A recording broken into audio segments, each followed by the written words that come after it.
আসসালামু আলাইকুম। আমি মোহাম্মদ আরাফাত পড়াশোনা করতেছি বাংলাদেশ কৃষি বিশ্ববিদ্যালয়ের এগ্রিকালচার ফ্যাকাল্টিতে।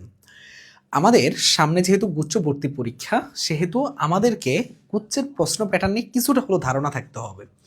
বিশেষ করে বিগত বছরের প্রশ্নের প্যাটার্নের সাথে এই বছরের প্রশ্নের প্যাটার্নে তুমি যদি তুলনা করো, তাহলে তোমাকে বিগত বছরগুলোতে কে কোন বিশেষ সময় দায়িত্বে ছিল সেগুলো তোমাকে জানা লাগবে। যেমন প্রথম দিকে সবসময় সাস্ট দায়িত্বে থাকতো, তারপর একবার মেবি জাস্ট দায়িত্বে ছিল, তারপরে হলো যে মোটামুটি দেখা যায় যে ম্যাক্সিমাম টাইমে ইঞ্জিনিয়ারিং ইউনিভার্সিটিগুলো দায়িত্বে ছিল। তো ইঞ্জিনিয়ারিং ইউনিভার্সিটিগুলো দায়িত্বে থাকলেও প্রশ্নের মোটামুটি যখন যা সাস্ট দায়িত্বে থাকতো তখন প্রশ্ন মোটামুটি কঠিন রাখতো, তবে অত্যাধিক মাত্রায় সাস্ট স্ট্যান্ডার্ড কঠিন রাখতো না। কারণ হলো যে এখানে তো সবাই পরীক্ষা দিত। সাস্ট তো একটা ইঞ্জিনিয়ারিং কাইন্ড অফ বলতে গেলে যে তোমার হচ্ছে ইঞ্জিনিয়ারিং শিক্ষার্থীদের একটা বড় চাহিদা থাকে।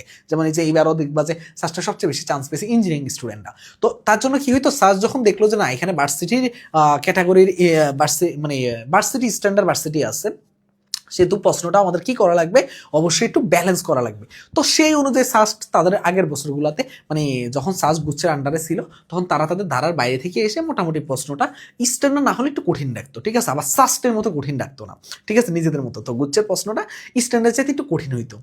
এরপরে এই বছরের ব্যাপারটা একটু হয়তো বা ভিন্নতা তোমরা দেখতে পারবা, কারণ এই বছরের দায়িত্বে আমরা যতটুকু জানি এবং তোমরা সবাই হয়তো বা জানো যে এই বছর আমাদের দায়িত্বে কারা আছে, ইসলামিক ইউনিভার্সিটি। তো ইসলামিক ইউনিভার্সিটি হলো ভার্সিটি, মানে ভার্সিটি স্ট্যান্ডার্ড প্রশ্ন সবসময় করে, এটা খুব স্বাভাবিক বিষয়। তো তারপরও যেহেতু এখানে প্রযুক্তিগত ভার্সিটিগুলো আছে, যেমন জাস্ট, তারপর হচ্ছে মাওলানা ভাসানী বিজ্ঞান ও প্রযুক্তি বিশ্ববিদ্যালয়, নোয়াখালী বিজ্ঞান ও প্রযুক্তি বিশ্ববিদ্যালয়, এই বিশ্ববিদ্যালয়গুলো আছে, তারপরেও আমার কাছে মনে হচ্ছে ইসলামিক ইউনিভার্সিটি যেহেতু এই বছরের প্রশ্নের দায়িত্বে আছে, তারা ভার্সিটি স্ট্যান্ডার্ড প্রশ্ন রাখবে।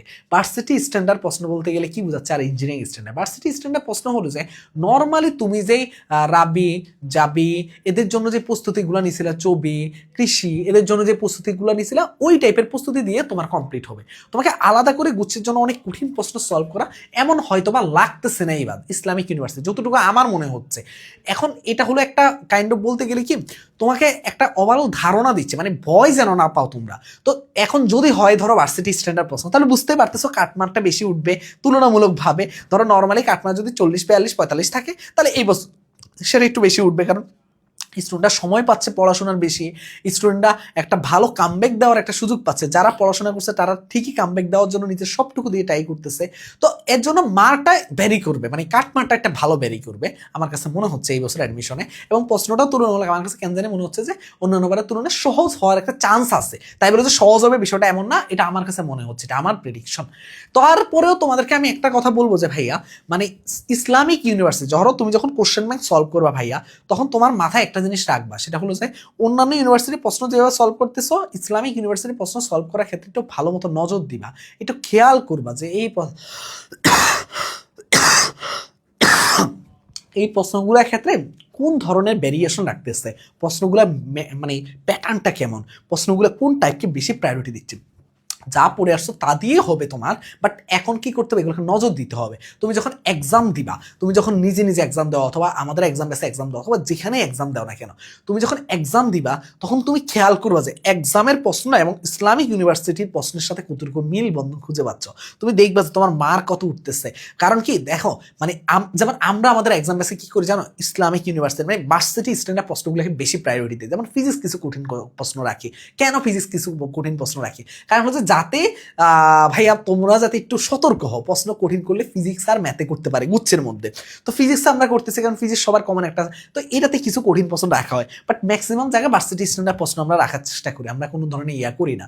তো তাতে কি হবে, তুমি যখন পরীক্ষা মার্কগুলো দেখবা, তুমি মানে নিজের সাথে নিজে তুলনা করবা যে আচ্ছা আমার কি ইমপ্রুভ হইতেছে, আমি কি সঠিক ট্র্যাকে আছে। তুমি যখন দেখবা যে 60% মার্ক তুলতেছো, তার মানে তুমি সঠিক ট্র্যাকে আসো। তুমি যখন দেখবা 55% মার্ক তুলতেছো, তার মানে তুমি কিছুটা সঠিক ট্র্যাকে আসো, তা একটু কমে গেলে সমস্যা। কারণ তুমি বাসায় যখন পরীক্ষা দিচ্ছ তখন কিন্তু তোমার কিন্তু অনেক ধরনের চাপ প্রেশার কম ছাড়া তুমি পরীক্ষা দিচ্ছ, কিন্তু পরীক্ষা হলে গেলে কিন্তু প্রেশার অনেক বেশি নিয়ে পরীক্ষা দিতে হবে। তো আমরা যে আমাদের এক্সাম বেসের মধ্যে চ্যাপ্টার ওয়াইজ এক্সাম আমরা 40টা প্লাস রাখছি, পেপার ফাইনাল 10টা, সাবজেক্ট ফাইনাল 10টা, ফাইনাল ভোল্টেজ 8টা, মোট প্রায় 70-এর কাছাকাছি এক্সাম নিচ্ছি আমরা। চ্যাপ্টার ওয়াইজ এক্সামগুলো আমরা আবার ঈদের আগে কমপ্লিট করে দিচ্ছি, যাতে তোমার ঈদের আগে একবার রিভিশন কমপ্লিট হয়, তারপর ঈদের পরে তুমি paper final, subject final, final voltage দিবা। এবং এইটার কোর্সের প্রাইস আমরা এখনো অফারে রাখতেছি 299 টাকা।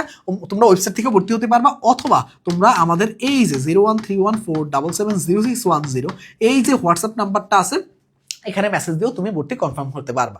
তো যারা যুক্ত হওয়া তারা দ্রুত যুক্ত হয়ে যাও, কারণ 5 দিন মেবি হয়ে গেছে এক্সাম, তার মানে 5 দিনে এক্সাম হয়ে গেছে। তা ওগুলো তোমাকে রিকভার করা লাগবে, কারণ ওগুলো প্র্যাকটিস আকারে দিতে পারবা। তো তার জন্য তোমাকে কি করতে হবে, রেগুলার বেসিসে একটু কানেক্ট হওয়া লাগবে তাড়াতাড়ি, আর রেগুলার এক্সামগুলোতে অ্যাটেন্ড করা লাগবে। যদি রেগুলারলি মেনটেন না করতে পারো, পরিশ্রম না করতে পারো, তাহলে ভাই তোমার এই বেসে আসার দরকার নাই। তো সবার জন্য শুভকামনা রইলো, আল্লাহ হাফেজ।